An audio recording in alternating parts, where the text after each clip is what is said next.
Assalamualaikum warahmatullahi wabarakatuh. Pada video desain organisasi industri kali ini, kita akan membahas prinsip dasar dalam mendesain sebuah organisasi. Nah, prinsip dasar dalam mendesain organisasi meliputi diferensiasi.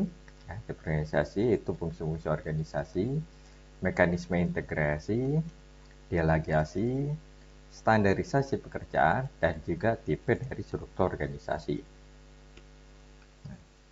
Yang menjadi tantangan bagi organisasi atau perusahaan dalam mendesain organisasinya adalah melakukan keseimbangan.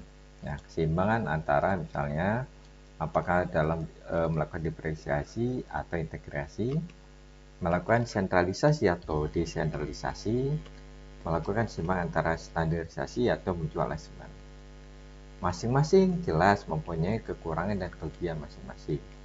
Ya, jadi setiap perusahaan harus memilih mana yang bagi perusahaan itu terbaik bagi perusahaan saat ini, ya, atau terbaik bagi perusahaan dalam mewujudkan visi misi yang dicapai oleh perusahaan.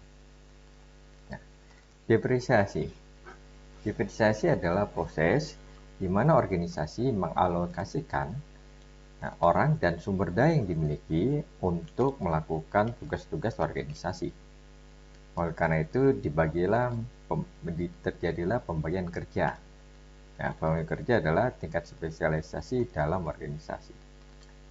Ketika skala produksi meluas, maka tingkat spesialisasi dan pembagian tenaga kerja menjadi lebih tinggi.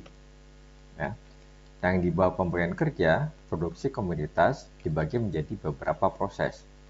Dan setiap pekerja mengkhususkan diri dalam satu proses tertentu. Jadi, ketika melakukan diferensiasi, maka perusahaan membagi tenaga kerja yang ada sesuai dengan tugasnya masing-masing. Misalnya apa? Misalnya sebagai keuangan, ya, sebagai marketing, sebagai bagian produksi, sebagai mengurus SDM, dan lain-lain. Nah, sehingga terjadilah spesialisasi tertentu. Nah, pembagian ini bisa dilakukan dengan cara terlebih dahulu perusahaan, ya, karyawan yang masuk, kemudian dilakukan training yang biasanya disebut dengan manajemen training, ya, untuk mencari kandidat yang terbaik di tempat yang terbaik juga. Nah, organisasi itu biasanya berubah mulai dari sederhana menjadi semakin kompleks, ya, terutama ketika bisnis, ya, atau perusahaan itu tumbuh menjadi lebih besar. Ya, contoh seperti ini. Ya, anggap aja misalnya Bob dan Amanda.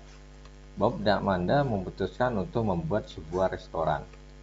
Di awal Bob Amanda ya bekerja bareng, ya, dan kemudian dia hanya membutuhkan seorang waiters. Ya, restoran itu hanya mengangkat satu orang bekerja sebagai seorang waiters. Dan ketika restoran ini berkembang, ya, Bob dan Amanda memutuskan untuk menambah tenaga kerja lagi, meliputi waiters dan kitchen staff serta busboys. Nah, ketika perusahaan bertambah menjadi lebih baik dan berkembang menjadi lebih baik, maka perusahaan akan menambah tenaga kerja lagi. Dan di sini kita lihat Bob dan Amanda juga menjadi spesialisasi. Mereka menjadi terbagian spesialisasi. Bob ditugaskan untuk mengurus kitchen atau dapur, sedangkan Amanda ditugaskan untuk mengisi di dining room. Ya, jelas Bob ketika sebagai kitchen dia tugasnya mengawasi chef, ya, koki, kemudian kitchen staff. Sedangkan Amanda itu tugasnya mengikuti bagian waiters, bekerja, dan juga busboy. Ya, dan ketika restoran ini menjadi lebih baik, ya, mereka memutuskan untuk menambah seorang yang dianggap menjadi seorang manajer restoran, ya, seorang manajer restoran, ya.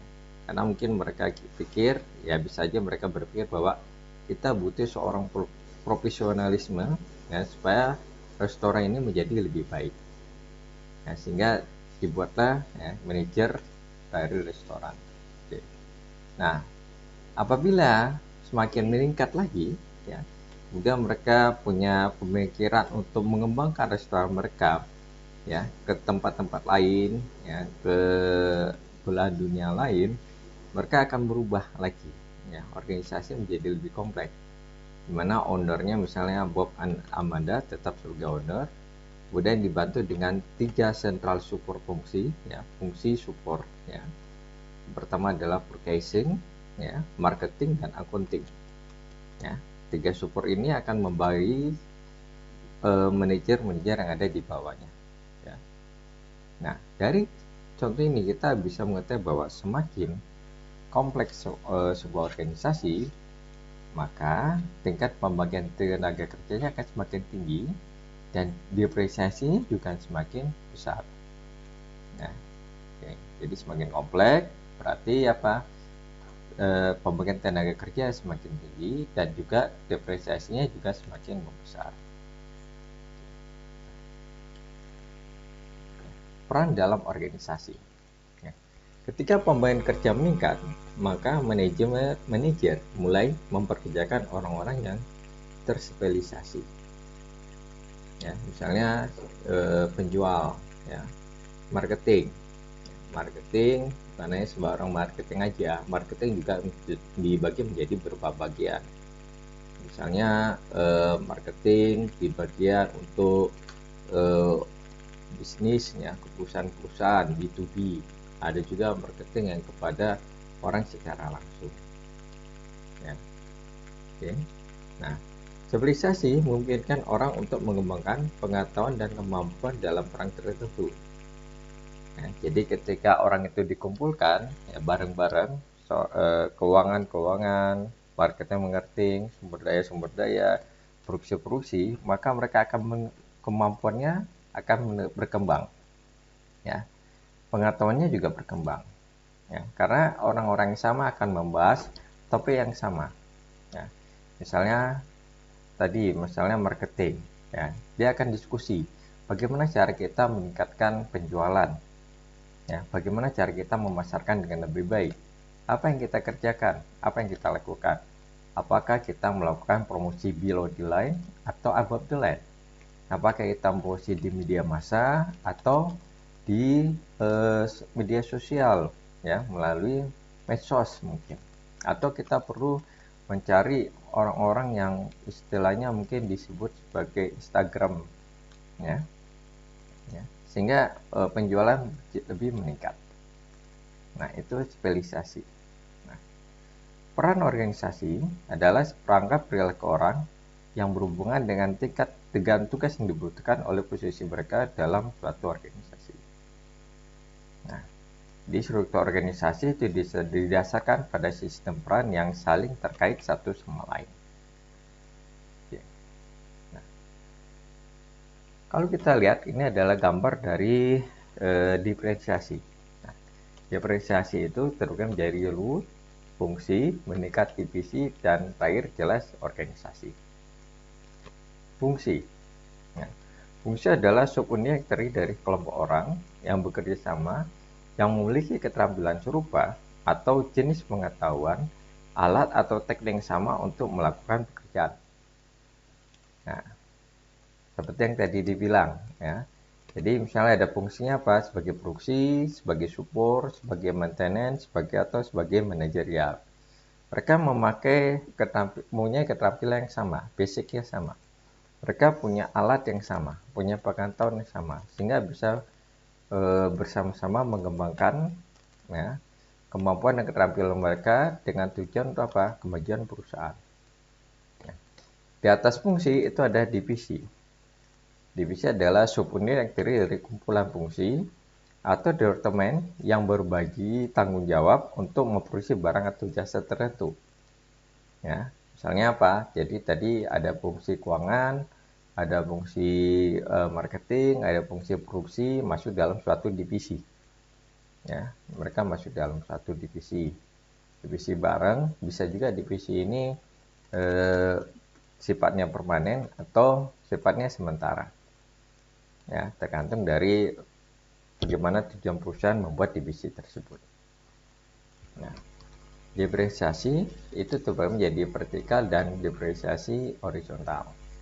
Nah, diferensiasi vertikal adalah cara organisasi mendesain hierarkinya secara otoritas dan menciptakan hubungan pelaporan untuk menghubungkan peran dan subunit organisasi. Atau dalam istilahnya lain, apa, melapor kepada siapa, dan siapa bertanggung jawab kepada siapa. Ya.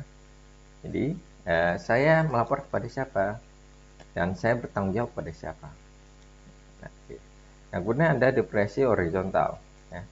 Cara sebuah organisasi mengelompokkan tugas organisasi menjadi peran, dan peran menjadi subunit. Kita bisa lihat contoh di bawah ini. Ya. Misalnya vertikal depresiasi. Kalau kita lihat vertikal depresiasi, contohnya misalnya di sini.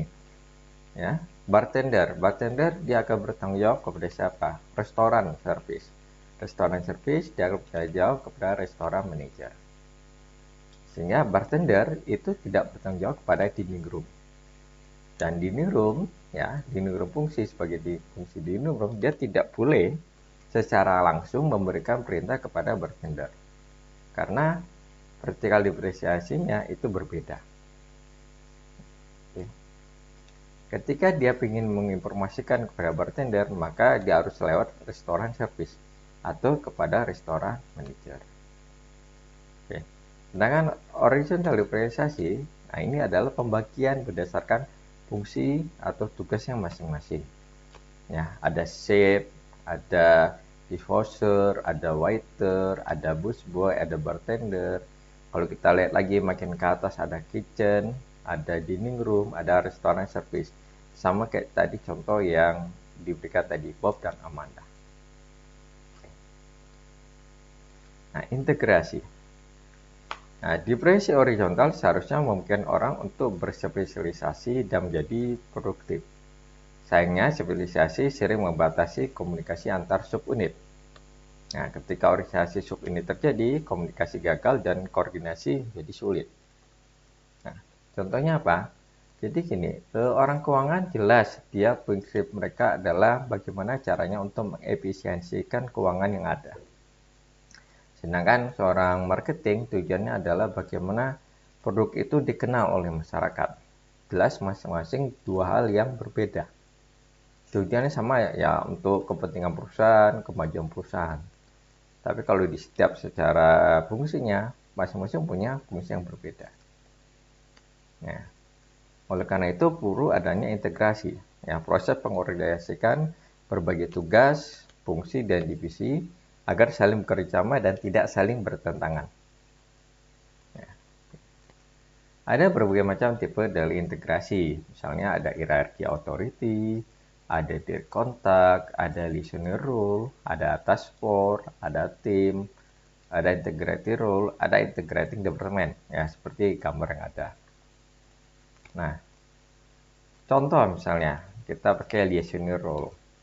Misalnya di bagian produksi dan marketing.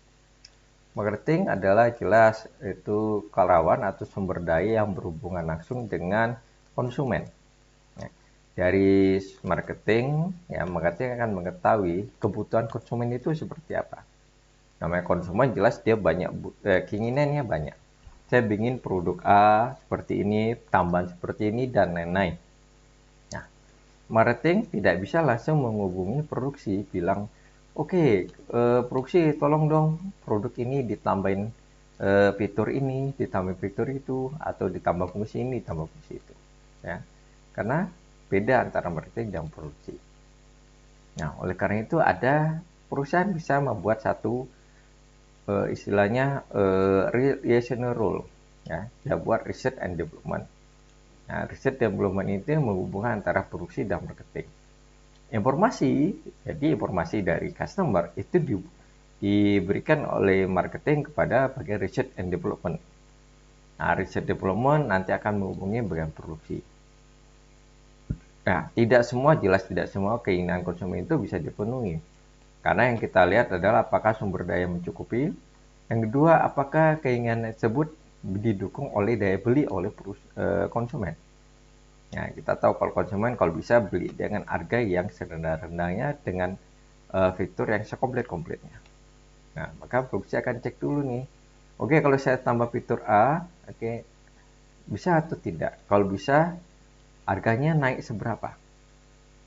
Nah, di sini guna research and development. Jadi ketemu titik temu ya antara keinginan marketing berdasarkan permintaan dari konsumen atau request dari konsumen dan produksi berdasarkan sumber daya yang dia miliki. Oke. Kemudian ada task force atau tim. Contoh lain, misalnya ada task force atau tim. Ya, task force dilakukan oleh perusahaan ketika misalnya contohnya perusahaan pingin buka cabang di tempat lain, misalnya perusahaan lagi di Jakarta, kita ingin buka cabang di Yogyakarta ya.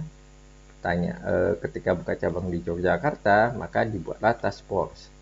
Task force terdiri dari berbagai macam fungsi, ada salesnya di situ, ada bagian produksi, ada engineering, ada marketing, ada riset. Itu yang diterjunkan ke Yogyakarta. Tujuan untuk apa? Untuk melihat apakah di Yogyakarta itu cocok nggak perusahaan untuk bangun cabang di sana. Ya. Sebuah orang sales dia akan melihat, konsumennya ada nggak konsumen di sini. Produksi dia akan melihat apakah bahan bakunya bisa nggak ditaruh di Yogyakarta, masuk nggak. Kalau nggak di Jogja atau sekitar Jogja bisa nggak. Engineering ya, akan melihat secara keseluruhan ya bahan baku yang ada dan lain-lain. Marketing akan melihat bagaimana cara memasarkan produk. Nah, cara memasarkan produk jelas di daerah satu daerah dan daerah lain mungkin berbeda. Apalagi kalau di antar negara. Nah, ketika sudah selesai, sudah ada kesimpulan. Misalnya kesimpulannya adalah, oke nih kita bangun cabang di sini. Ya sudah. Ya, maka perusahaan akan membangun cabang di Yogyakarta. Setelah Yogyakarta dibangun cabangnya, ya, apa yang terjadi? Task force akan dibubarkan. Biasanya dibubarkan.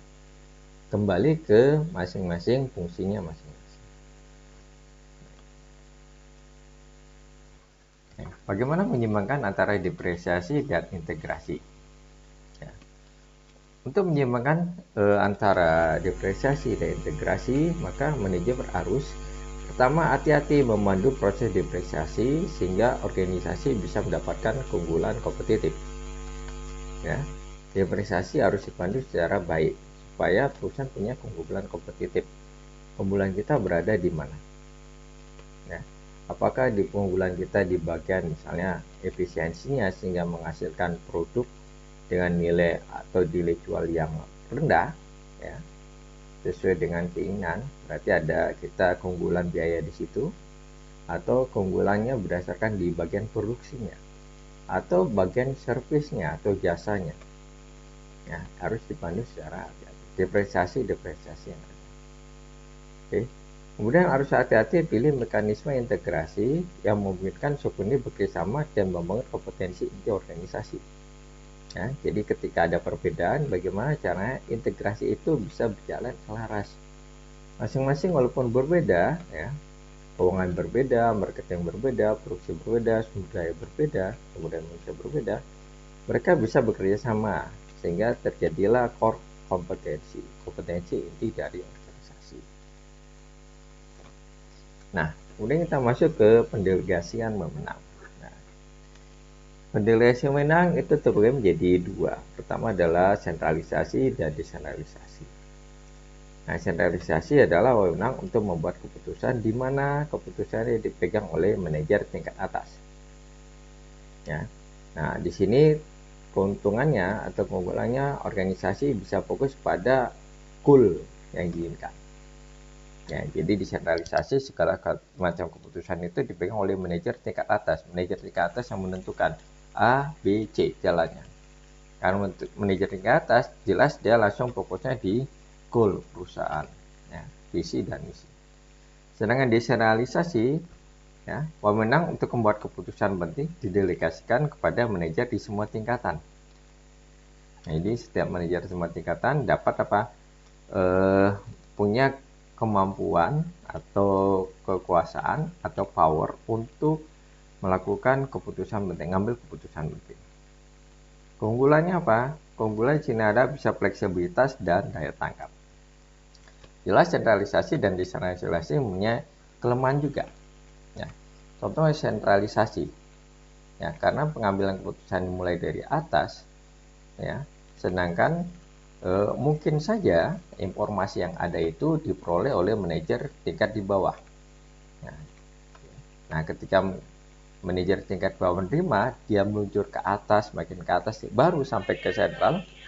Jangan-jangan pengambilan keputusan di sentral itu sudah terlalu telat, ya, tidak bisa diambil keputusan. Atau ada pengambilan keputusan yang harus ditentukan saat ini juga, ya, karena sentralisasi, maka perusahaan tidak bisa menentukan, tidak bisa mengambil keputusan. Itu kelemahan. Oke. Dengan desentralisasi, ya keunggulannya punya fleksibilitas dan daya tanggap. Ya, jadi manajer bisa punya, oke, saya bisa ngambil keputusan ini tanpa harus menuju ke atasnya.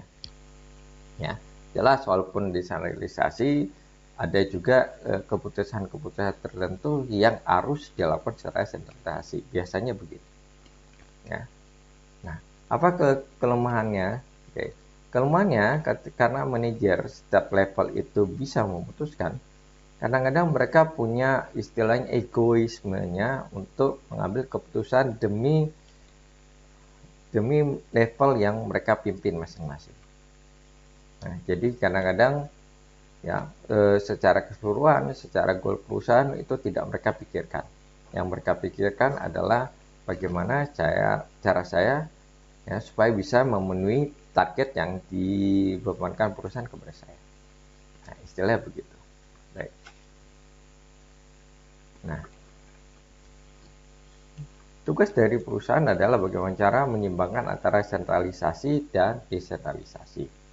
Nah, keseimbangan bisa tercapai apabila manajer menengah dan bawah dapat membuat keputusan penting yang diperlukan. Kemudian, manajer puncak dapat fokus pada strategi jangka panjang dan tidak terbebani oleh pengambilan keputusan sehari-hari. Ya. Jadi ketika sentralisasi dan desentralisasi ini bisa berjalan dengan balance, dengan baik, maka top manajemen itu dia tidak lagi memikirkan day-to-day operation. Dia tidak lagi memikirkan, oke, bagaimana operasi ini, perusahaan ini berjalan tiap harinya seperti apa. Tidak, dia lebih kepada, visi masa depan. Perusahaan ke depan itu yang akan saya lakukan seperti apa. 5 tahun ke depan, 10 tahun ke depan, taktik yang akan saya lakukan, kemudian strategi yang saya lakukan, itu yang dipikirkan oleh top management. Sedangkan day-to-day operation itu dipikirkan oleh middle dan lower management. Nah, itu kalau misalnya terjadi keseimbangan antara sentralisasi dan desentralisasi.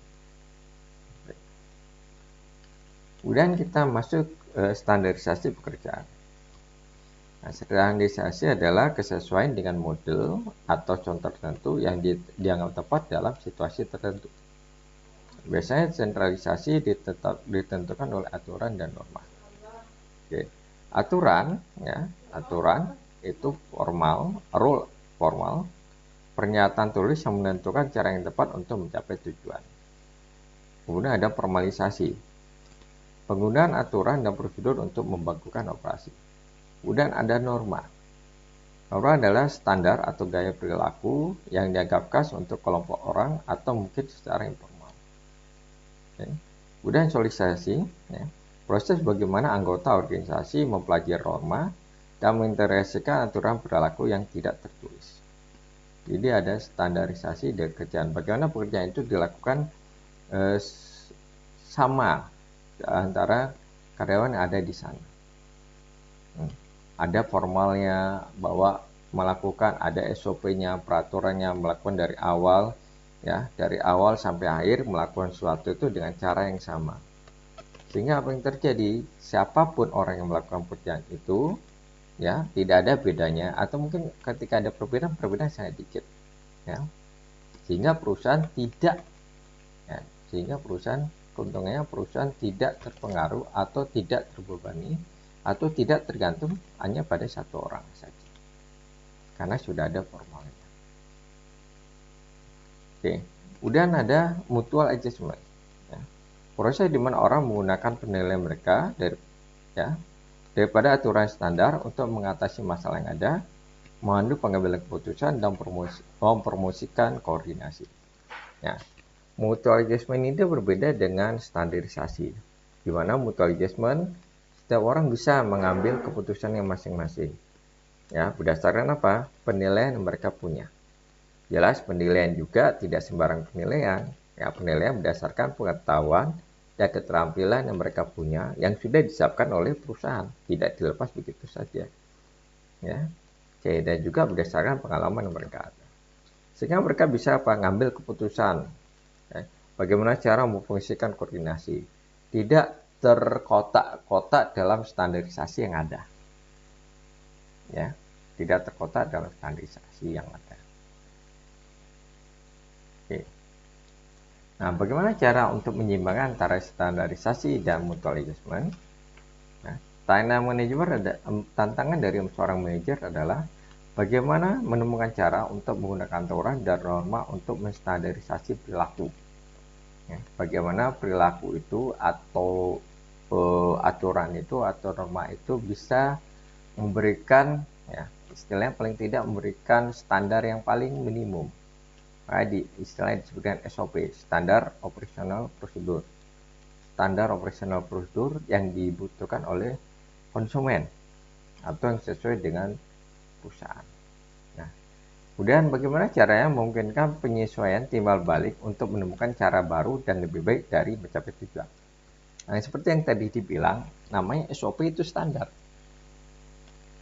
Ya, dan jelas ya, kita tidak bisa memakai standar hari ini dengan standar bulan depan atau tahun depan atau beberapa tahun kemudian.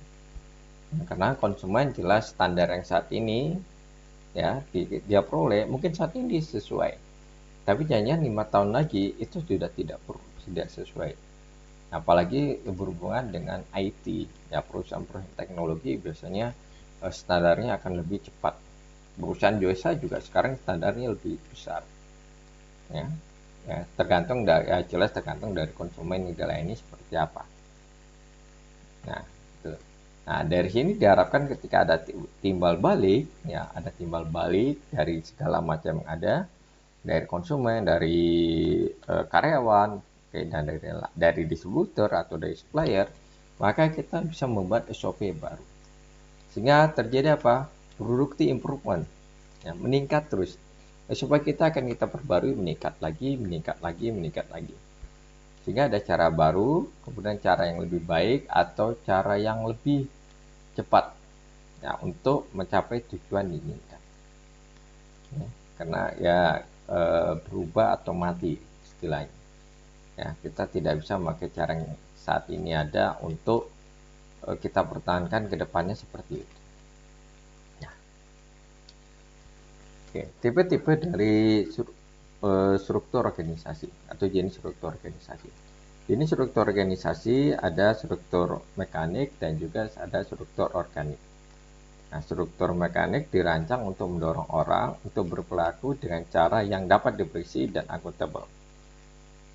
Nah, jadi mekanik ini ya seperti mesin ya.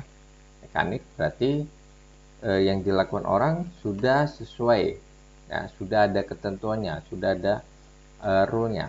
Jadi mereka mengikuti rule itu saja. Ya. Mekanik ini paling cocok untuk lingkungan yang stabil dan tidak berubah. Ya. Lingkungan stabil, tidak berubah, maka paling cocok pakai mekanik. Ya. Karena berarti kalau tidak ada perubahan, berarti kita cukup melakukan hal yang sama secara terus-menerus.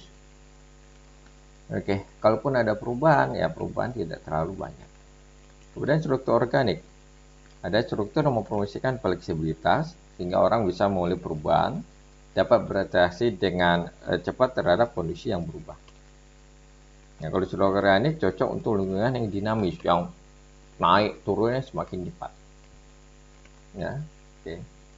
Atau lingkungan yang tidak stabil atau tidak pasti.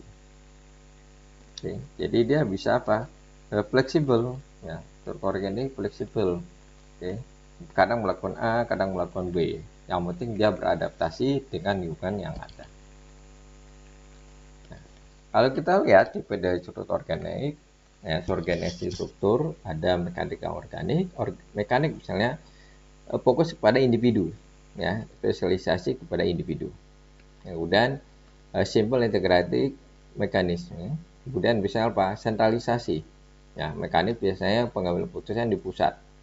Karena yang di bawah-bawah tidak perlu ngambil keputusan karena melakukan hal yang sama secara terus-menerus. Ya, kayak bisa diprediksi. Kemudian apa standarisasi? Tidak perlu melakukan inovasi yang berlebihan atau melakukan inovasi. Cukup standar ada, ikuti SOP yang ada. Itu adalah mekanik. Sedangkan kalau organik itu joint spesialis, ya. Masing-masing itu tidak bisa hanya fokus punya satu spesialisasi. Mereka join, gabung dengan spesialisasi yang lainnya.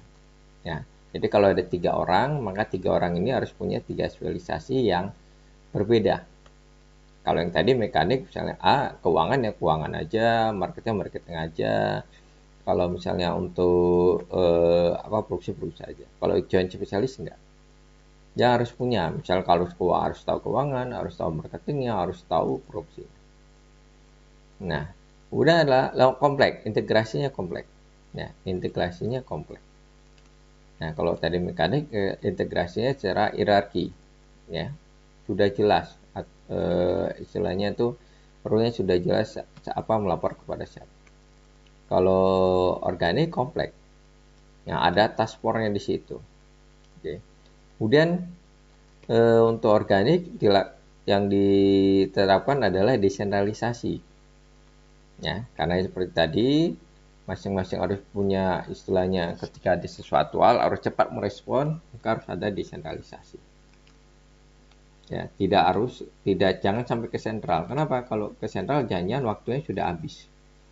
Ya. Oke, waktunya sudah mengambil keputusan harus segera dilakukan saat ini juga istilahnya. Oke. Kemudian yang perlu adalah mutual adjustment. Ya. Karena desentralisasi maka masing-masing ya SOP yang ada itu tidak berlaku secara ketat. Nah, tidak berlaku secara ketat karena kondisi memang tidak bisa diprediksi, berubah sama sekali. Ya. Maka dilakukan secara mutual adjustment, banyak penyesuaian sesuai dengan kondisi lapangan yang ada. Oke, jadi kalau kita lihat di sini, ya mekanik itu cocok untuk lingkungan yang stabil, ya lingkungan yang pasti. Nah, makanya dibilang untuk kalau kita lihat kan environment certain, ya dia lebih fokus untuk lingkungan yang low, ya ketidakpastian lingkungan itu sangat kecil atau lingkungan itu lebih pasti. Dan kalau lingkungan struktur organik cocok untuk lingkungan yang tidak pasti, ya untuk lingkungan yang tidak pasti.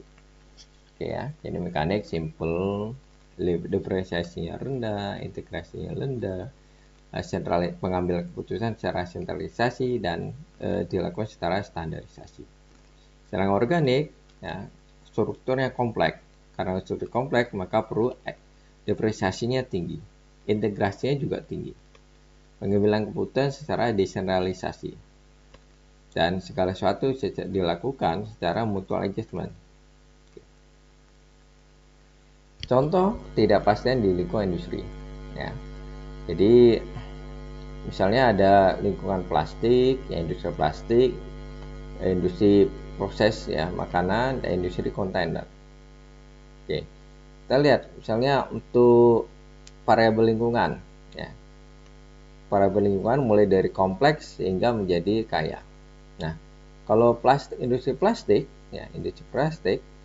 variabel lingkungan itu atau ketidakpastiannya itu sangat tinggi, ya. Sedangkan processing itu menengah, sedangkan kontainer itu rendah. Depresiasinya plastik industri juga tinggi. Nah, food processing moderat, industri kontainer itu low. Cross functionnya industri plastik tinggi, ya food processing menengah, industri kontainer yaitu rendah. Jadi contoh gini, industri plastik dulu ya ketika kita mengambil bawa air kita cukup misalnya pakai industri plastik ya seperti kotak-kotak plastik masukin air cukup. Tapi sekarang enggak, ya. Jadi ya plastik itu ya tidak hanya sembarangan industri plastik. Bagaimana caranya ketika kita misalnya konsumen, saya pingin bawa minuman panas, misalnya kopi. Saya pingin masukin kopi ke dalam tempat wadah plastik ini. Ya walaupun panas, tapi ketika saya pegang dari luar itu saya tidak merasa panas. Ya berarti dalamnya panas, tapi di luar tidak merasa panas. Yang kedua, saya pingin misalnya kopi itu tahan lama panasnya. Ya, jadi tidak menyerap keluar sehingga sebentar aja sudah langsung dingin. Ya. Kemudian apa lagi? Supaya tidak jatuh, ya, tidak tumpah. Kita tahu bahwa air itu mudah melewati tempat-tempat yang kecil. Dengan cara supaya saya kocok, saya naik motor atau saya melakukan kendaraan, dia guncang-guncang, itu airnya yang di dalam tidak tumpah. Bagaimana cara misalnya juga untuk anak-anak ya, bagaimana anak-anak butuh, oke yang plastik ada gambar-gambarnya, ada bentuk-bentuknya, tapi tetap, nah makanya bilang industri plastik itu berubah, ya, kompleksitasnya semakin tinggi, kemudian dinamis. Sedangkan kasih contoh yang ini ya ekstrim ya, kontainer modelnya begitu-gitu aja, kotak seperti itu, tidak ada perubahan sama sekali. Oke. Ya. Tidak ada perubahan sama sekali. Karena permintaan konsumen ya seperti itu, tidak ada permintaan yang ekstrim. Ya, sampai sekarang tidak ada permintaan. Oke. Nah, terakhir kita masuk pendekatan kontingensi. Jadi struktur organisasi itu harus siap menghadapi ketidakpastian ada. Lingkungan itu pasti tidak pasti, istilahnya demikian. Ketidakpastian itu pasti terjadi di lingkungan. Sehingga organisasi harus merancang strukturnya supaya bisa menyesuaikan diri dengan lingkungan yang ada. Seperti gambar, kita lihat bahwa kalau organisasinya tidak bisa sesuai dengan lingkungannya, ya, maka organisasi itu akan cepat hilang atau akan cepat kalah, ya, tidak bisa bersaing. Tapi kalau organisasi bisa menyesuaikan diri dengan lingkungan yang ada, maka organisasi bisa berubah sesuai dengan lingkungan yang ada. Bahkan organisasi bisa merubah lingkungan. Ya, lingkungan yang ada itu bisa diajak organisasi menuju sesuai dengan keinginan organisasi. Ya, jelas dengan cara-cara tertentu. Oke, demikian. Ya, demikian video pembelajaran mengenai prinsip dasar perancangan organisasi. Saya cukup sekian. Terima kasih. Wassalamualaikum warahmatullahi wabarakatuh.